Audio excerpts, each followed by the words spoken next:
how to play Guilders, A Life in Shadows, founding your guild. In this video, I'll be going over the process that's building your guild for a campaign in Guilders, A Life in Shadows, choosing different characters, making your guild master, filling out the initial roster, giving them equipment, and being ready for a game. An important thing to know about Guilders is that it's miniature agnostic. You can use any miniature you like in your games. There are plenty of different archetypes of characters to choose from, so you should be able to find something that fits whatever miniatures you want to include. There's no minimum number of guild members you have to field during a heist, but the standard maximum you can field on the board is 10 characters at a time. There's also no maximum characters you can have in your guild. So if you want to keep 20 guys in the guild paying their upkeep, it's completely okay, but you can only field 10 of them at a time. But since a lot of you guys will probably be spending time in a sick bed, wounded, or in jail, it's good to have something to switch around with. For this video, I've painted up a bunch of miniatures for a new guild. Uh, we'll go over those and try to find some fitting character profiles for the minis. The models I've chosen to use for this video is these guys right here. So on the bottom left, there's a guy I plan to use as the guild master. He's from Fantasy Series. When you found a guild in Guilders Life in Shadows, the first character you generate is the guild master. This is a guy representing you on the board while you're gaming. Um, every guild master has the same basic stat line. They don't cost anything to hire because it's their guild, but they do have an upkeep for having a bed and getting something to eat between each game. First up, when you get your guild master, you get to distribute 6 additional attribute points to the stat. I have an idea for a mage inspired by a bondsmagi. So a power hungry mage just starting out and wanting to build something for himself to rival the old dusty masters in whatever guild he's been trained in initially. So for my guildmaster, we're going to give him 2 extra points of savvy used for some spells, for good rolls when trying to get the initiative, and in some of the afterplay things. The next 2 extra stat points we'll be putting in agility, because I don't want him to fight at all. He's not going to have any weapons, but I do want him to have a decent chance of dodging attacks if he ever get stuck in a melee fight or shot at. So extra points in agility. And the last 2 points we'll be putting in movement, because city guards have 4 movement, and I want the guild leader to be faster and able to outrun any guards that he might get angry during a game, so he won't be caught by them and suddenly have to fight. So this guildmaster will end up with 6 movement, 3 fight, 3 ranged, 3 strength, 5 agility, 5 savvy. Next up, you have to choose some skill groups for your guildmaster. All skills are organized into different skill groups, and when a character levels up, they're only able to pick skills from the skill groups they know. And then he also have a chance to choose 2 skills or 1 skill with an additional skill level. Let's see there. So the different skill groups are might, which is melee oriented, ranged, knowledge, streetwise, dexterity, agility, and a rare skill group where you can't choose all the skills at once, but it's because it's special skills that they only know one of. I want to make a mage, so one of the skill groups that he will know is the rare skill group with hedge magic. Then I think we're going to give him some knowledge and streetwise. That seems fitting for a mage. The second one I want to include is the half orc, right, of the guildmaster. The miniature is armed with two weapons. It's a Fantasy Black Series 1 miniature. It's actually an elf barbarian. I painted it as a half orc. I imagine the bonds mage, the guildmaster, have freed her or bought her from the fighting pits in the underbelly of the city. Now, there is a ton of different character types in Guilders, but there is one that I really want to include, which is the Enforcer. The Enforcer is a character, the only other character besides the Guildmaster that has 2 health. It's really expensive, costing 250 gold coins. We now have 1,000. We have 1,000 Gilder coins to to buy characters and gear. So 150 is a lot, but those 2 health will come in really handy since the Guildmaster himself is not really a fighter.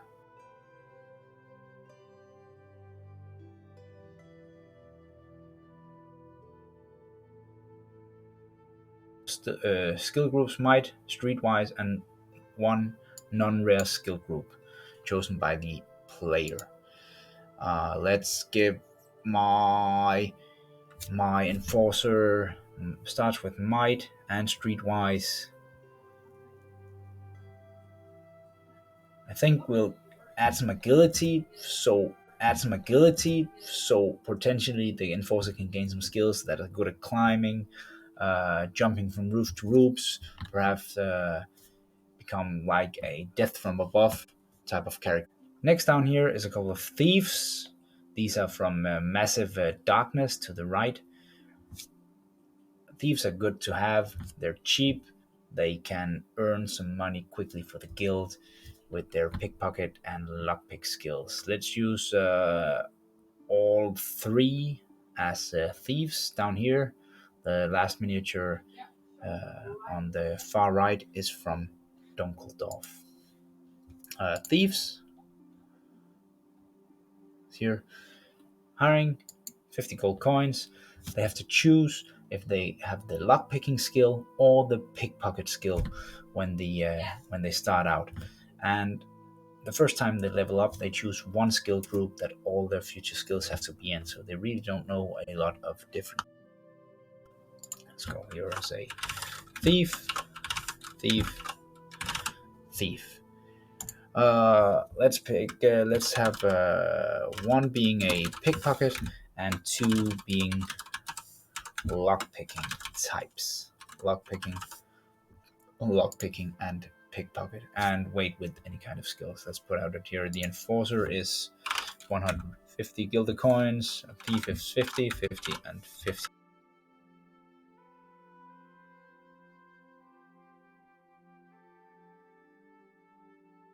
Street Urchin, a couple of kids of the streets. These are very cheap characters, and they have some neat abilities that the guards won't really notice them unless they are carrying a lot of stolen goods or are wanted for a serious crime.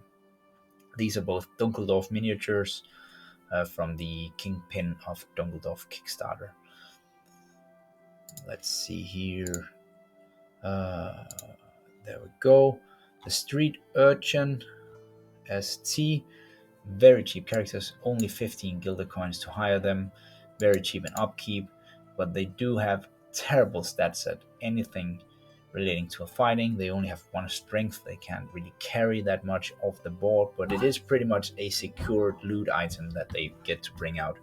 They also choose lockpick or pickpocket when first being hired. One of the special abilities with the Street Urchin are that you can include 2 your when setting up for a scenario, you can set up 2 Street Urchin, counting only 1 towards guild member limit. So you're able to put 10 characters on the board when setting up for a scenario, but instead of 1 grown up, you can put 2 Street Urchin instead. But we do want 2 Street Urchin. They're nice miniatures, and they do have a nice trick that the guards won't really hurt them. And let's make them pickpockets. Just hang out with civilian crowds and try and get one loot off them. And then on the top, uh, there are some more miniatures. These are all from the Dunkeldorf line of miniatures. Nice old school looking metal minis. And I'll be using this guild for some solo play. I want to try and make it with a lot of utilities. So let's bring in a tinkerer. This guy uh, on the roof to the left. Let's make him a tinkerer. The tinkerer is fairly expensive, costs a 120 gilder coins, and he's expensive in upkeep. And he doesn't really have good stats, but he can be used as a pack mule and bring the stuff off the board. And he starts with a skill called Tinkering 1, means that every heist, every game, he'll be able to make the guild some free pickpockets, lockpicks, scissors, uh, roll bladders, and other nice items that might give us a bit of an edge during a ranged miniature. I really like her arrogant pose. I think this is actually the second command for the once magi, someone he knows pretty. There are both sharpshooters. They are assassins good at doing a sniping attack that does extra damage if they hide in the shadows, or it could be an eagle eye that has a very good range stat and is good at spotting, hiding enemies. But I think I might actually go a different route with this one, going for an acrobat armed with a crossbow. So an acrobat only has a ranged stat of +3, so it's not as good as shooting with like the eagle eye or the sharpshooter, but the acrobat has some nice skills from the start with climbing and acrobatics, able to quickly scale a building and provide some overwatch and get down from there again. So I think we'll be going that route and just making an acrobat with a crossbow, and then that might not be a good choice. We'll find out during gaming. Acrobat, and the acrobat was 110 gold crone. There should be an alchemist, and the last guy will be a scum, a cheap bit of muscle for the groundwork. Alchemist. The the alchemist is another fairly expensive character. Fairly poor stats all around. Not a lot of strength. Not good in a fight. Bad at doing any thief-like stuff, but they do start with alchemy 1, so they can brew a potion before each game. That could be a bomb, a flash bomb, a smoke grenade, or something that can also help the team, or some medicine when they inevitably get injured.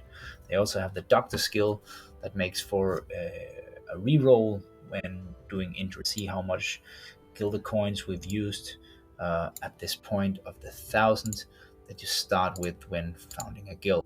Right, so if my math is correct, that's 660 gilder coins used just hiring the crew. Now this is a lot of the cash available to the guild, and we've taken a lot of specialists for this guild right here because I really want some of those utility skills like the doctor, the alchemy, and the tinkering skill.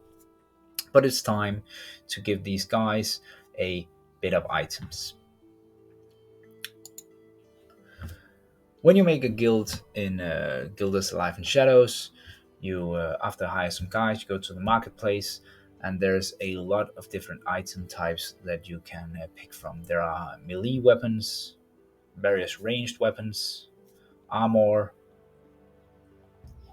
We have tools and gadgets, alchemical items, and various bags and containers that adds extra carrying limit to the characters so they can carry more stuff. All items have a max at start listed. So for example, If you want to buy brass knuckles when starting a guild, you can only buy one of these. So let's pick a couple of melee weapons for some of the guys. Like the Enforcer was carrying 2 weapons, so let's give the Enforcer 2 small weapons. They're fairly cheap, 15 gilded coins, and let's give her a one-handed weapon and a small weapon. So the Enforcer, one-handed weapon, small weapon. That's 35, and just a bit of armor. Let's give her a thieves. The thieves really don't need a lot of items. They're going in, they just have to fill their pockets and get out. We might give each one of them a dagger just because it's cheap, and they can use it in melee combat, and they can always try to throw it at somebody if need.